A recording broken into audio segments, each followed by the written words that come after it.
Thank you, Seetharama sir, for giving this time to me today. It's always has been pleasure speaking to you in various forums that we have met up. And I remember our meeting at NSOU last time that I had met you there at Netaji Subhash Open University, along with Professor Subhashankar Satta. This India Education Forum actually invited me to speak to you about your opinion about how important is employability becoming these days. NEP has all now focused on outcome of the learning for students. There has been several pointers which are talking about that higher education institutions will have to provide employability as an outcome to the students. How do you think are universities and colleges thinking about it? Are they getting prepared? Thank you, Shantanu, for giving me this opportunity to speak on your platform. Some of my opinions are related to our present education system and also challenges faced by the students and improving their employability also. So, as you have said, no doubt, one of the important responsibility of higher education institutions in India is to improve the employability of the students for whom the degrees are being awarded by the universities. But in my opinion, in the present context of globalization of market forces and economy, universities should take up its responsibility of increasing the employability of its graduates. But not merely that. But university is not merely meant for that. And universities' broader objectives are, apart from increasing employability, they should also produce good creative minds for advanced studies, research, fundamental research. And they must be in a position to provide great leaders who are useful to society as a whole and also to other various sectors like culture, arts, fine arts, then policy formulation, implementation and all that. So it's all right. Employability is also one of the very important criteria. Universities must be in a position to meet the demands of industry and business firms also. Nowadays, these are not the olden days. In our days when we get the employment, those who stood first rank with first class and gold medal, they used to get invitation from the vice chancellor to join in the departments as teachers. Even if my experience goes, if I wanted to share my experience with you. In fact, I was interested to join in civil services. But my vice chancellor and my teachers who taught me in PG program, they have said, all right, okay, we appreciate your idea of joining in civil services. But over a period of time, you are a civil servant, but you can do good thing for society. But if you work in university with a lot of creativity and research orientation, research-backed teaching and all that, you can produce many civil servants, very committed civil servants to the society. Those were the days we were getting inspired by our teachers and our educational administrators. Those who are bright students were given first opportunity in their own institutions to work and all that. Those days have gone now. These are the days everywhere. People are asking for not merely merit means not by knowledge and skills also. This knowledge and skills must go together. Then only the employability of the graduates will increase. But the tragic part of the education system is knowledge is okay, but skills are not getting improved. That is the problem. That is the reason government is continuously insisting on skill education by various policies and various initiations, schemes, programs, and like that. So that is the reason to enhance the employability of the graduates, we should follow this policy of both knowledge as well as skills, creative thinking, and also the spirit of teamwork. Working in a team is also very important. The most various candidates or students, they think that they are very superior beings. They don't adjust themselves in teams. That is also not good. So these are the things are there. Absolutely. But we cannot simply concentrate on either skills nor knowledge. Like, it should have an integrated perspective of producing a graduate from the universities. The stuff that you're saying is really very interesting and relevant. You're saying that education without skills leads to unemployment, but skills without education leads to lower productivity. For sure. You need a balance of both of these things. Is the right thing to say, sir?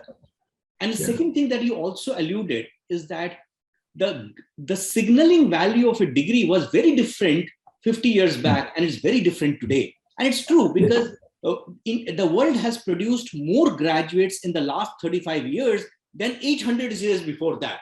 And this improving GER of the country is a double whammy on these people, because now we have too many graduates, do not have so many jobs, and youth are tired of degrees which cannot get them a job. And other side, the employers keep complaining that they have got so many candidates who are not skilled enough for those open positions that to offer. So there's a definitely different. There's a problem that's coming up. The other stuff that you spoke, which is something which caught my attention, and made a note of it, that the government is doing many things to integrate skill building into education. Exactly. Now, but my experience and the survey that we keep doing in the market says that many of this experimentation that the government has tried to teach skills to these students inside classrooms is not working actually. Yes, here I will tell you one example. Recently, I happened to attend the South Zone Vice Chancellor's Conference at Coimbatore. There, this AAU, Association of Indian Universities, I'm also one of the General Council member of that AAU. I went there. But very interesting discussion has taken place regarding the incorporating skill education as part of general education. Yes. General degrees.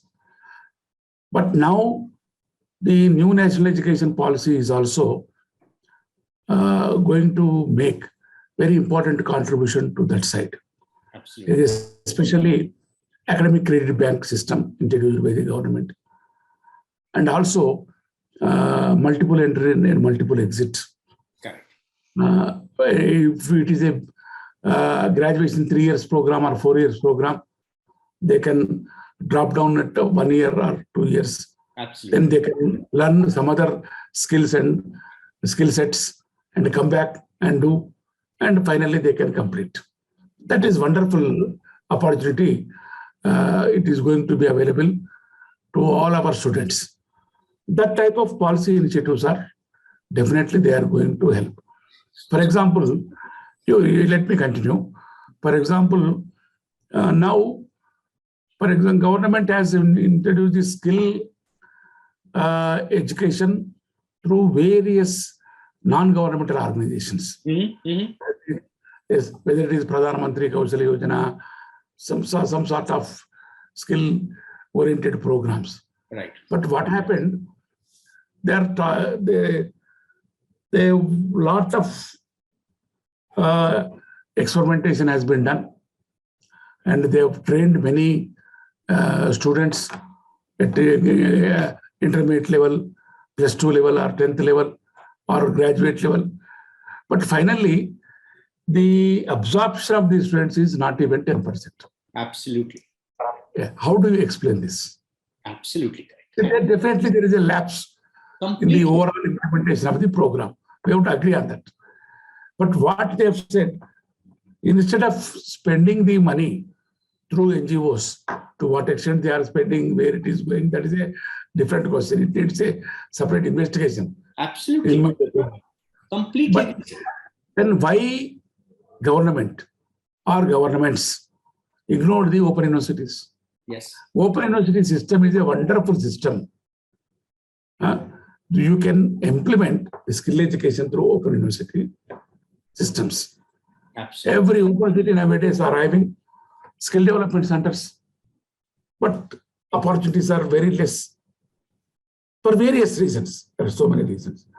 But when this discussion, come back to our discussion took place in AIU South Zone Vice Chancellor's Conference, then popularizing agriculture education or integrating agriculture education through general education, into general education. You can deduce many small certificate programs, diploma programs in collaboration with agriculture universities, Krishi Vigyana Kendras, and other centers. Wonderful. Nowadays, this is needed to increase the employability of the general graduates, those who wanted to work in their own villages with small farming community, backward students are there. They can do wonders. Then through horticulture universities, organic farming. So many certificate courses are there. Even ICAR, Indian Council of Agriculture Research, is also moving towards that. Now AAU has entered a MOU with the ICAR. If that program is implemented through open universities, we can do wonders. We can do a lot. In the same way, in health sector also. One Professor Vijay Raghavan is a doctor. If we are producing many engineers, many doctors, we don't have the supporting staff. Allied health professionals, skill government is planning. Yeah. Now government is seriously planning to involve open universities also. Absolutely. So one thing that came to my mind, that while all of these interventions were going on and government was trying to make an effort to skill people, one person who got left out in this race was the employer. So there wasn't an employer who was taking responsibility or partnering with the government and the universities in this race of making people employable. Do you think, right. Are you seeing that there are efforts being made to make the industry and the employer also a part of the ecosystem, or are we thinking in silos? No, not at all. They are not isolated to each other. So they are part of the system. Then industry and business is also one of the important stakeholders of the higher education or education system as a whole. So the government also speak the apprenticeship and also about the internship and the industry university interface. They speak so many things in terms of their policy and initiatives and all that. But the tragedy is encouraging again the NGOs. There is no meaning in it. The question here is, you put a right question exactly. I also do agree with you. Both industry or business people, universities and students, they must be brought together to involve them rigorously, providing the skill education and also making them employable. And they must be given an opportunity to have apprenticeship in that particular, whatever the field it is, whether it is a pharmaceutical industry or fine arts or agriculture education or skill-based allied health professionals. We were telling all these are the areas where a lot of demand is there for based human resources. Absolutely. Here, we have to have some collaboration and partnership between universities and these organizations. And then also the professional apex regulatory bodies. That is most important. Wherever you go, this negative-based regulation, negative-oriented regulation is also a major hurdle. There are so many regulatory bodies, too much of involvement and interference, and nothing, finally. No result, no part. This is also one of the major problems. That is the reason it is all right. You cannot expect any system without regulation. Regulation is needed, but like it is like a graded autonomy. Who is best? Who can do good things? And what level of regulation it requires. These are the things we have to exercise and then implement to give more academic autonomy and also as well as financial and administrative. These three kinds of autonomies are most needed for the higher education institutions. Instead of having more regulatory bodies, but always regulatory bodies will say that what not to do. They will not say what how to do. That is the problem. Absolutely, sir. I completely agree with you that India's higher education has been really held back by this regulatory cholesterol, which has been holding back all our financial autonomy, the academic autonomy, and the administrative autonomy, which actually held back the progress. Look at the way, for example, our ODL and online regulations were drafted. Obviously, the new set of modifications are sounding much better. But just before this ODL regulation 2020, where 200 international universities could operate in this country without any regulations, and our universities could not launch any regulatory online program without this permission of UGC. Exactly. Yeah. So tell me, sir. Recently, just 2 days back, I happened to meet even UGC chairman also. Yeah. So he is also of the same opinion. By and large, there is very seriously planning to implement this new national education policy, giving more autonomy to the higher education institution. Let us see how best it will go. I hope, sir, because Jagdish sir, being in top of so many universities, knows the pain of all the universities now, and he should be championing this particular cause. Now, referring back to the UGC's regulation guidelines that they brought for degree apprenticeship in 2020, we haven't seen much actually happening in universities, because though there was a guideline being brought in, there wasn't any hand-holding given to universities to figure out how to actually go ahead and launch this particular stuff. So in your opinion, sir, just before I go there, how do you think degree apprenticeships can help students become more employable once they graduate? What value do they bring? Yes, definitely I do agree. Degree apprenticeship program based on some skills of different fields definitely help the general graduates to get employability. I will tell you the best example of Maharashtra and YCMO, Yashwantrao Chavan, Maharashtra Open University. Till recent, our friend was there as a Vice Chancellor, Professor Vayananda. Now his term is over recently. You must have known about you must be knowing about this Maharashtra Knowledge Corporation. MKCI. Program now being adopted and implemented by our YCMO. A lot of demand is there from the students community also. And they are well trained. And they are getting good opportunities in the market. They are being placed well in different organizations.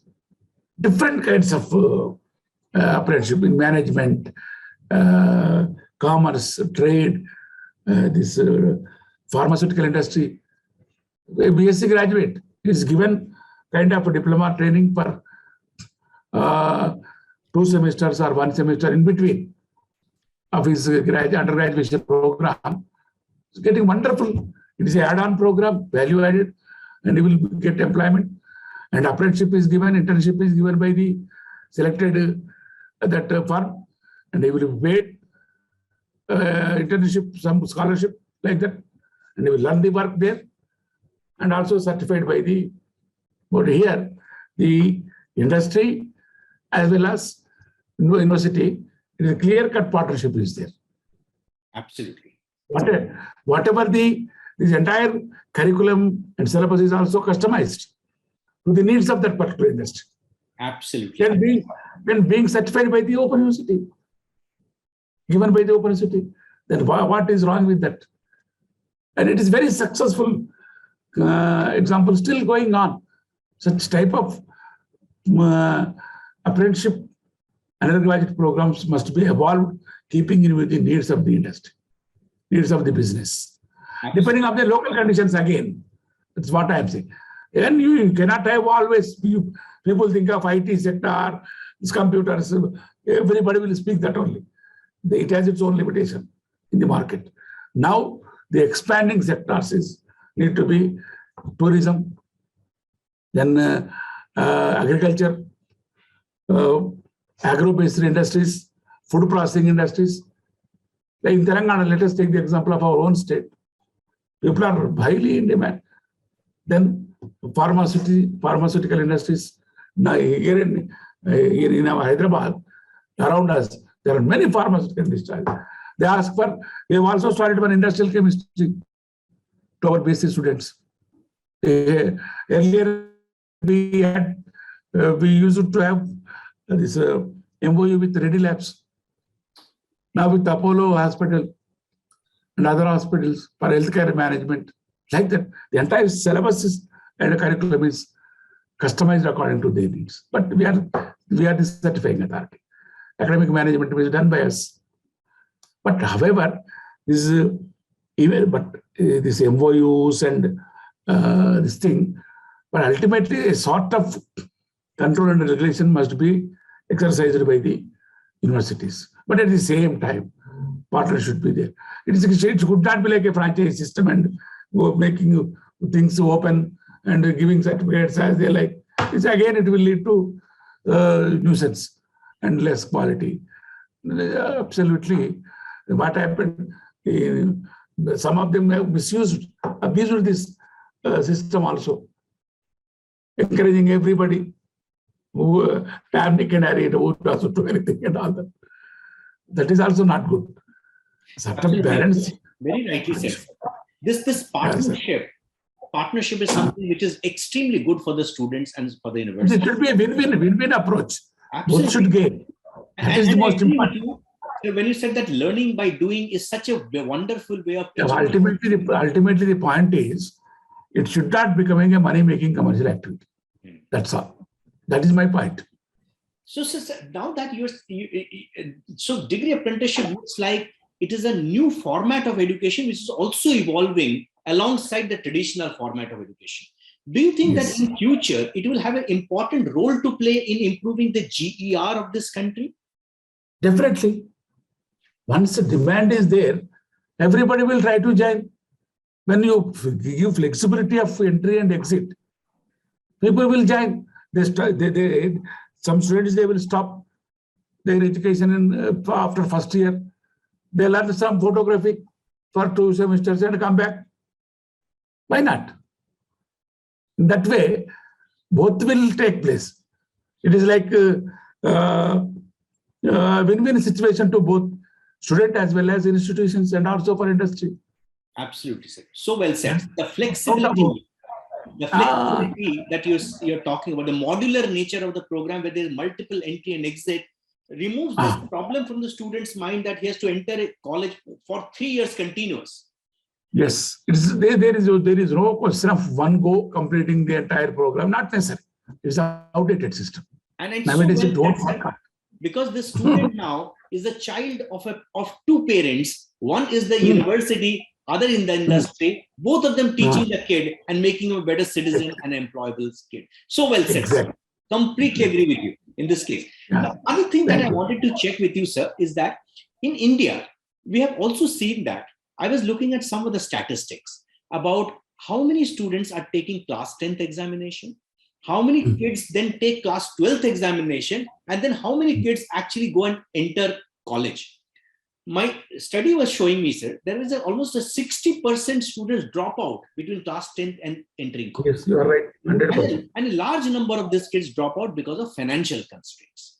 Yes. They have to go and work somewhere and they cannot continue. Yes. Do you Exactly. think degree apprenticeship, by its earn while you learn philosophy, can bridge some of these gaps and reduce the dropout for kids and actually help kids continue their education? Definitely, definitely that will help. But you see, let us see our own example. In our own Open University, this is first Open University in India, Yes.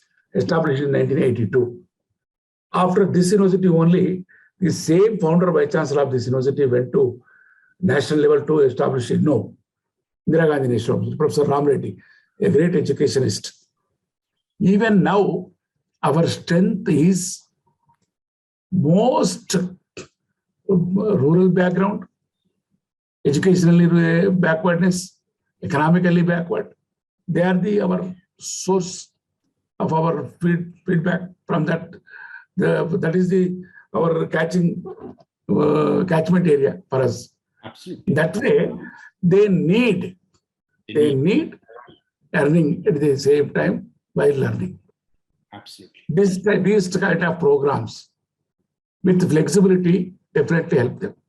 Great. So is your university thinking about launching degree apprenticeships for its students and for its masses and for these type of weaker sections of the society? Yeah, we are planning. We are mostly interested in agriculture education and also health sector education. Yes. If possible, some tourism like that. Apart from it IT. really makes sense. And actually, sir, when I was looking at the apprenticeship models which have been successful in the world, be it Germany, be it Finland, UK, your philosophy of looking at the ecosystem around the university where so that you can meet the requirement of the local employers is going to be very important. Yeah. I mean, everybody should not run after IT. Everybody doesn't need to run after technology. Everybody doesn't have to go to the metros. It is the local employers who a partnership with the university will make it really successful. Extremely well said. Extremely well said in this particular model. So, before I conclude this part. For example, I will tell you one example. Please allow me to tell example. Yes, sir, please. One example here. Here in Hyderabad, the real estate and construction business is top. It's moving very high. And there is lot of scarcity of good skilled labor in the construction industry. For example, we have too many engineers, but no one is there to take civil engineering. One thing, they don't bother. Apart from that, even at the polytechnic level, plumbers, electricians, small jobs, trades, woke up once upon a time.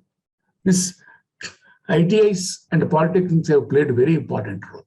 Yes. Why open universities should not have collaboration with polytechnics and ITIs to train the general graduates? Well said. So well said. So well said. Yes. Here we have that NAC, National Academy of Construction. We have entered MOU with them. We will plan for some of those courses along with our especially land surveying. These are some important courses. They need. Scarcity is there. But the problem here is we must make them understand this is the very important area for them. That is also not taking place. Proper awareness need to be created among the student community and parents. And the kind of madness, everybody wanted IIT, then technology, dollars, America. Plus, everybody was either doctor or engineer. No other person is relevant to the society. That is the way of thinking. That thinking is also attitude needs to be changed in the parents and also students. That a type of mania is created by these coaching institutions and private organizations at the intermediate level. That is the reason intermediate should go directly up to 12th class. I think National Education Policy. Yes. The system, 10+2. Yes. No examination at 10th level, direct to 12th. Absolutely. Even at the school education level also you can vocationalize. Yeah. Even at the college level also you can vocationalize. You can introduce many skill-based programs. That sort of flexibility is needed. The sort of approach, curriculum designing is needed. by the universities, colleges, and also schools. So that is my understanding. Very well said, sir.